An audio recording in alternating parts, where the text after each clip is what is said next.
Syaitanirrajim. Bismillahirrahmanirrahim.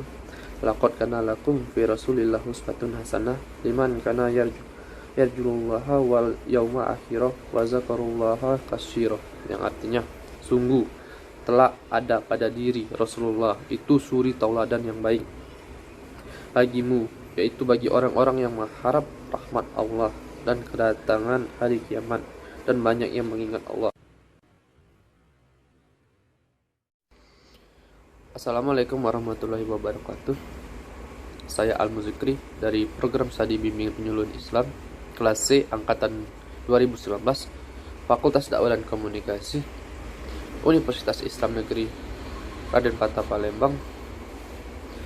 Tugas ini saya buat untuk memenuhi tugas akhir semester terkait mata kuliah Tafsir BPI. Adapun tema yang saya ambil, yang akan saya jelaskan, yaitu ayat Al-Quran tentang metode bimbingan penyuluhan Islam. Adapun ayat-ayat yang terkait dengan materi tersebut yaitu surat Al-Ahzab ayat 21 dan surat Al-Hujurat ayat 12. Sebelum masuk dalam penjelasan ayat yang terkait tersebut, saya akan menjelaskan terlebih dahulu apa yang dimaksud dengan metode bimbingan penyuluhan Islam. Metode bimbingan penyuluhan Islam merupakan cara yang teratur dan sistematis yang ditempuh dalam melaksanakan kegiatan pembinaan, bimbingan, dan penyampaian informasi akan nilai-nilai ajaran agama dan pembangun kepada masyarakat luas, sehingga pemahaman masyarakat akan nilai-nilai agama Islam menjadi lebih baik. Baiklah, itulah penjelasan singkat dari metode bimbingan penyuluhan Islam. Selanjutnya saya akan menjelaskan ayat-ayat yang terkait. Yang pertama yaitu surat Al-Ahzab ayat 21 yang berbunyi, A'udzubillahi minasyaitonirrajim. Bismillahirrahmanirrahim. Laqad kana lakum fi Rasulillah uswatun hasanah liman kana yarjullaha wal yauma akhirah wa zakarullaha katsira. Yang artinya, sungguh telah ada pada diri Rasulullah itu suri tauladan yang baik bagimu, yaitu bagi orang-orang yang mengharap rahmat Allah dan kedatangan hari kiamat, dan banyak yang mengingat Allah.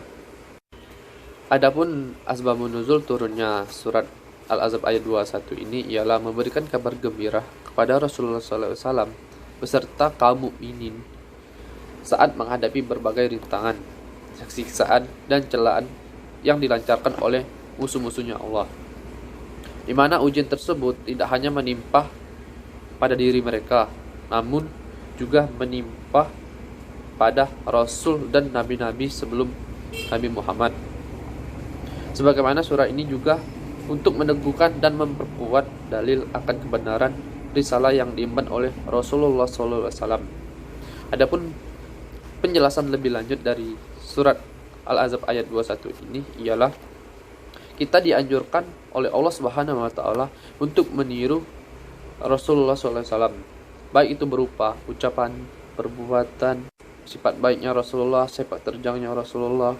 Karena itulah Allah Subhanahu wa taala memerintahkan kaum mukminin agar meniru sikap Nabi SAW dalam perang Ahzab, yaitu dalam hal kesabaran, keteguhan hati Rasulullah, dan kesiagaan Rasulullah dan perjuangan Rasulullah.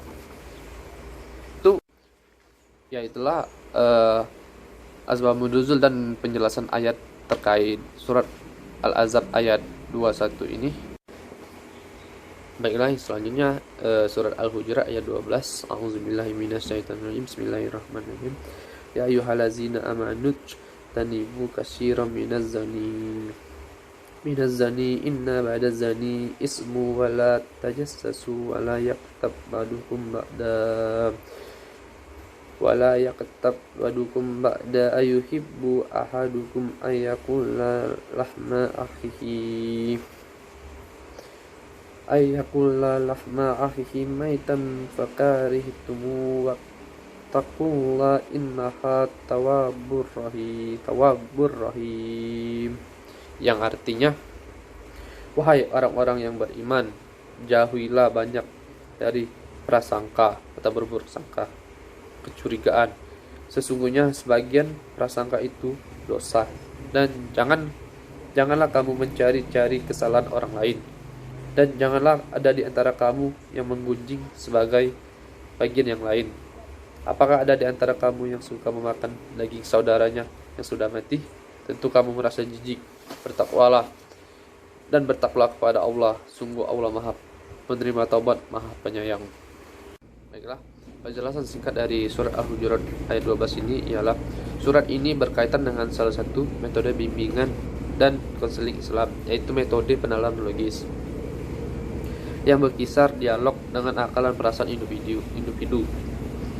Sebagaimana firman Allah dalam surah Al-Hujurat ayat 12 ini yang telah dibacakan beserta artinya tadi, Islam pun memberikan gambaran pada konselor.